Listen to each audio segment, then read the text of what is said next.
좀 분할을 해서 이쪽으로 갑니다. 이쪽 분할해가지고. 지난 시간에 저희들이 구례에 패시브 하우스가 지어질 그 현장에 가서 건축주분과 그리고 건축사님과 함께 이야기를 나눠봤는데요.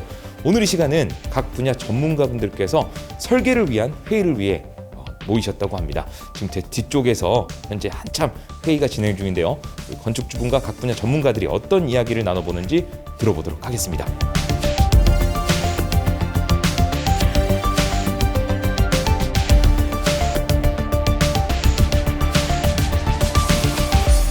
제가 이제 몇 번 만나가지고 미팅한 내용을 바탕으로 저희들이 이제 초기 계획안이 이제 완성이 됐어요. 그래서 평면은 지난번에 합의된 내용이 있었고, 그다음에 이것을 3차원으로 저희들이 이제 기본적인 형태를 만들어봤습니다. 그래서 그것을 이제 본격적인 본 실시 설계로 넘어가기 전 단계로서 우리가 이제 처음에 추구했던 그 경제성, 패시브하우스 목구조를 하는 데 있어서 가장 최적의 쉬운 방법이 무엇인가라는 부분을 찾기 위해서 몇 가지 좀 시공 준비를 위한 설문지를 좀 준비했습니다. 그래서 이 내용을 잘 한번 읽어보시고 나름대로 작성을 해주시면 제가 일방적으로 어떤 형태로 가는 게 아니라 건축들의 생각을 좀 담아서 형태를 다시 한번 구현할 수가 있거든요. 그래서 이제 그것들이 합의가 다 이루어진 다음에 최종적인 실시 설계로 넘어갈 것입니다. 그래서 실시 디테일 설계까지 다 나온 다음에 저희들이 공사가 들어갈 거고요. 자, 그럼 지난번에 저희들이 이제 현장에서도 얘기가 됐고 하다시피 지금 기존 건물과 우리 땅과의 관계가 있다 보니까 저기 앞전에 이 담장 부분이 좀 정리가 되고요. 그리고 이제 그때 사모님께서 얘기하신 우리 이쪽에 그 조성해 놓은 그 텃밭 공간 그 최대한 그쪽으로 안 가기 위해서 저희들이 중요시하잖아요. 그래서 우리 이쪽에 가급적이면 최대 이쪽으로 이격 붙였고요. 이쪽으로 가면 갈수록 또 어떤 쉐이딩 이쪽에 나무들의 그림자 요소들이 또 간섭이 돼요. 그래서 우리가 위치가 이렇게 잡힌 거고, 저희가 이제 샵 드로잉에서 우리가 지금 박공지붕을 만들어 놨는데 이 박공지붕 부분이 이제 어떤 형태의 박공지붕일 것이냐, 또 뭐 이렇게 뒷 한쪽으로 편경사를 준 그런 형태가 될 수도 있고요. 그래서 저희가 이제 우리 건축물이 어찌 보면 이 부지의 가장 뒤쪽에 있는 곳이라서 뭐 뒤쪽에서의 뷰랄지 그런 것은 거의 없잖아요. 그래서 우리가 정면이랄지 우측면은 보이겠지만, 그래서 이제 그 부분은 어떤 게 경제적인지 경제성을 생각해서 한번 좀 고민을 해보겠습니다만은, 건축주께서 이런 이 집에 대해서 어떤 생각을 가지시는지가 중요하고 거기에 이제 맞게 제가 설계해드리는 거고, 패시브 하우스라고 하는 것은 특별한 건 아니에요. 어떤 그 건축에 있어서 뭐 화려한 부분이랄지 뭐 너무 뭐 남에게 보이기 위한 부분들에 초점을 맞추는 게 아니라 정말 나에게 좋은 집, 나에게 아주 쾌적하고 건강한 집이냐에 대한 문제이기 때문에 이제 그런 부분들을 만족해 주는 거기 때문에 우리가 설계에 대한 상담이라고 해서 특별히 너무 기계적으로 하는 건 아니고 건축주의 생각이랄지 사상 이런 것들을 담아주면서 이제 그 부분을 패시브 하우스에 부합하도록 제가 조금 유도하는 정도, 그런 내용들이 주로 이제 건축주와의 소통 과정에서 있습니다. 여기 구례 현장에 이렇게 올려질 네네. 집 어느 정도까지 지금 되었는지 제가 좀 살짝 볼 수 있을까요? 지금 현재 이런 도면에서 네. 지금 저희가 이제 현재 메스 형태만 지금 제가 올려놓은 이제 작업을 좀 해놨는데요. 지금 이 정도까지는 저희가 지금 현재 이쪽에 보시면은 이쪽 텃밭과 기존 건물을 좀 보호할 수 있는 배치로 지금 이렇게 지금 위치를 잡아놨습니다. 좀 이제 부득이하게 현장 여건상 실내 배치가 안 된다든지 이런 부분들은 협의를 통해서 저희가 조정을 좀 하고 있는 부분은 있습니다. 그래도 그래도 이건, 네. 100%는 아니지만 그래도 90% 정도는 저희가 최대한 반영을 수용을 하려고. 수용을 대신 거기에서 조금 문제가 되는 게 우리가 패시브 하우스를 하다 보니 조금 제한 사항들이 일반 주택보다는 조금 많은 게 좀 있긴 있습니다. 그런 거 몇 가지 네. 좀 알려주세요. 어떤 부분에 제약이 이제 되는지. 저희가 패시브 하우스를 하다 보면은 심플한 외피 뭐 이런 얘기 말씀을 하시는데, 네네네. 그다음에 남향 배치와 심플한 외피에 대한 부분을 말씀하시는데, 심플한 외피로 가다 보니 내부의 실구획에 있어서 조금 한정적인 부분들이 좀 있거든요. 방이 전체적으로 우리가 안방이라든지 공부방이라든지 방에 대해서는 아파트 같은 경우는 대부분 남향 배치를 주로 하는데, 그렇죠. 여기도 주 생활 공간은 남향을 위주로 지금 저희가 이런 식으로 지금 배치를 해놓긴 했으나, 네. 이 건이 아닌 다른 건 같은 경우는 방이 남향이 아니고 동향이 된다든지 서향이 된다든지 이런 뭐 현장 여건에 따라서 그럴 수도 있다라는 거. 이 패시브 하우스라고 하는 게 그 건축물 설계의 다가 아닙니다. 한 30% 정도라고 저는 생각하는데 나머지 70%에 대한 부분은 우리 건축주의 생각에서부터 나오는 거예요. 그래서 우리 건축주의 생각이 저희들의 어떤 도면에 녹아 들어가는 데까지의 과정을 저희가 계획 설계라고 하는데 그 과정이 오래 걸려요. 그리고 그 부분이 확실하게 우리 건축주께서 만족하고 확고한 그 확신이 들어야지 확정이 되는 거고 그 다음에 그것을 패시브하우스 설계로 전혀 아주 상세적으로 풀어내는 거거든요. 근데 여름 같은 경우는 습도가 이제 높다 보니까 네.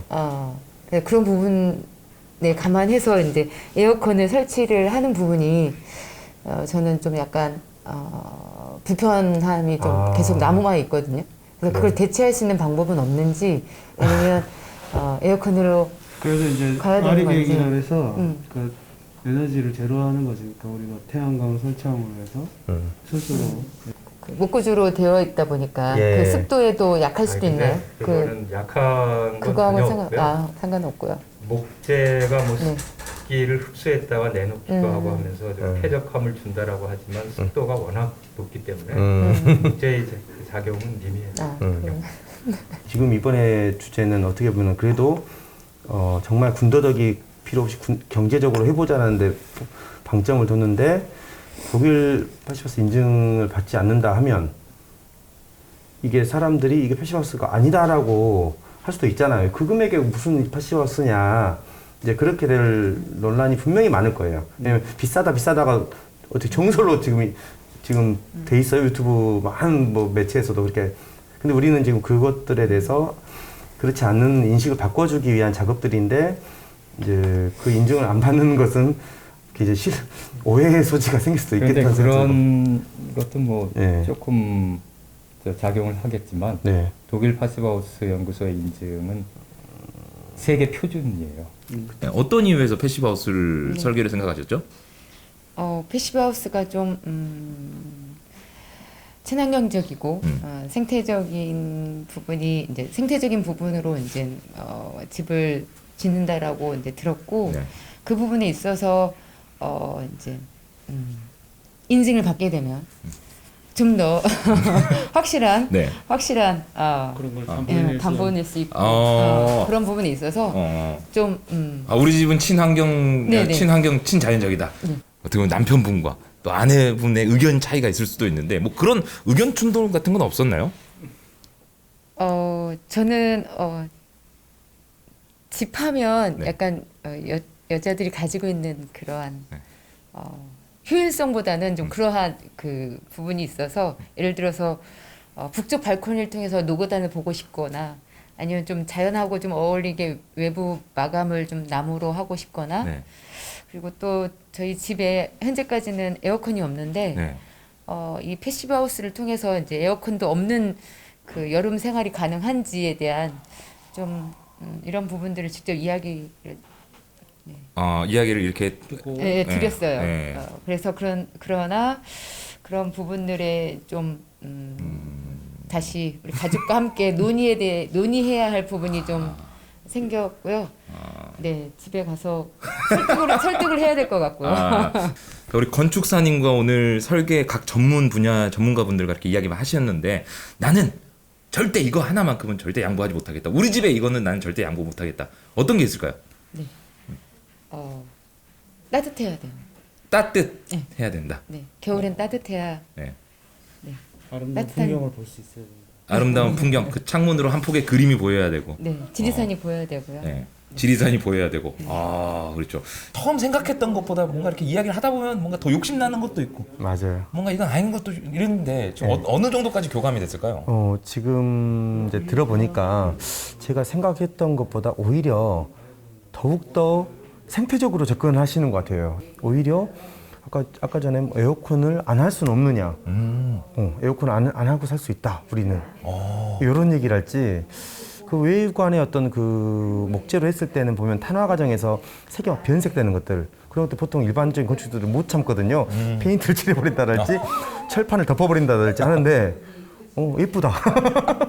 변색되는 것도. 예, 그리고 또 뒤에 북쪽벽 같은 경우는 또 기능적으로 아주 굉장히 저렴하면서도 또 이렇게 비에 유리한 통풍 구조가 되는 그런 또 마감재를 얘기했을 때도 괜찮다 그런 부분도. 그래서 굉장히 제가 봤을 때는 저희들이 처음에 추구했던 방향에 오히려 더 가깝게 갈 수 있을 것 같은 그런 현재 예감이 들고 있습니다. 자, 그렇다면 건축사님께서 네. 패시브 하우스가 지어지는 그 과정 중에 가장 중요한 이 설계 단계라면 네. 지금 오늘 이 설계 단계에서 우리 건축사님께서 핵심으로 꼽는 건 뭘까요? 포인트. 오늘은요. 네. 오늘은 이제 거의 이제 실시 설계에 들어가기 거의 전 단계 회의인데요. 이제 지금부터는 어떻게 보면은 대부분의 방향이 확정이 돼야 돼요. 왜냐하면 그래야지만이 저희들이 그 모든 그런 구조랄지 자재랄지 이런 것들이 세팅이 되어야지만이 저희들 디테일 설계로 진행될 수 있고요. 그 과정에서 에너지 건축물에 대한 에너지 PHPP 계산을 통해서 이것이 인증을 하기 위한 조건에 충족돼야 되거든요. 그래서 그런 것들을 오늘은 어느 정도는 큰 합의를 이루기 위해서 하기 때문에 아주 좀 그래서 오늘도 시공하실 분이랄지 인증하실 분까지 모시고 한 자리에서 아주 통합적인 회의를 지금 하고 있는 상황입니다. 그럼 일반 건축의 설계와 네. 패시브 하우스 설계와 차이점은 어떤 게 있을까요? 이제 사실 패시브하우스라고 하는 설계라는 게 특별한 건 아니거든요. 우리가 어떻게 보면 모든 건축이 지향해야 될 그런 흠 없는 시공 건축이 되기 위한 설계이기 때문에 결국은 이게 이제 보편화돼야 됩니다. 그러나 현재까지의 일반 설계라고 하는 것들은 대부분이 허가를 받기 위해서 소요되는 아주 정말 작은 양의 도면을 그려주는 건데 우리는 저희들이 이게 지금 이제 그 한 150페이지 정도 되는 도면인데요. 저희들이 이 주택 하나에 이제 이렇게 생긴 네. 1층에 다락이 있는 정도의 한 30평에 다락이 30평 정도 되는 규모의 네. 도면이에요. 근데 여기에 대한 이 건축물에 대한 설계 도면이 네. 이렇게 두껍게 작성이 돼 있어요, 저희들이. 그러니까 지금 이제 포인트는 핵심은 네. 일반 설계는 예. 요거 한 절반도 안 된다라는 거죠. 절반은 아니고 네. 일반적으로 이 정도를 허가를 받기 위해서는 20에서 30페이지 정도의 도면이면 네. 되는 저희들은 약 150페이지 정도 되지 않습니까? 그리고 이런 상세도가 해당 부위별로 그 자세히 그려져야지만 시공으로 이어질 수 있습니다.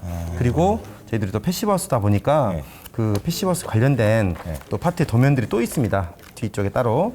그 보시면 단열이랄지 기밀이랄지 창호랄지 환기랄지 이런 여러 가지에 대한 그 기술 요소에 대한 도면들을 별도로 또 다 작성을 해놨어요. 그리고 시방까지 어떻게 시공해야 되는 그런 내용들이 들어가야지만이 이게 시공으로 비로소 이루어질 수 있기 때문에 저희들이 시간이 이제 꽤 많이 소요되지만 실질적으로 저희들이 이러한 건축들을 보편적으로 하기 위해서 만들어 놓은 게 그 어떤 기술적인 디테일 부분들은 표준화된 방식으로 해버리면 이 지역의 대부분 사람들이 보편적으로 할 수 있는 방식으로 만들어 놓으면 이제 그런 부분에서 공사비를 아낄 수 있는 비밀이 이 설계 과정에 숨어 있는 것입니다. 설계를 많이 잘하기 위해서는 비용은 더 들죠. 그러나 설계 단계에서의 비용이 증가되는 것은 전체적인 시공에서의 엄청나게 많은 실수랄지 또 헛공사를 할 것을 줄여주는 부분이 있기 때문에 전체적인 설계와 시공 전체적인 건축 비용으로 따지면은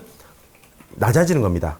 설계 비용이 투입되는 것들은. 그런데 보통 건축주들이 설계에도 아주 저렴한 비용으로 설계를 하고 싶어 하고 또 시공 과정에서도 좀 낮은 비용으로 시공하시는 분을 선택을 해서 가는 경우가 많잖아요. 이제 그런 방식으로 가다 보니까 결과적으로는 더 많은 비용을 들일 수도 있고 또 비용을 싸게 지었지만 아주 형편없는 아주 정말 살기에 너무너무 적합하지 않는 그런 집을 만나기도 하고 그런 결과가 오는 것 같습니다.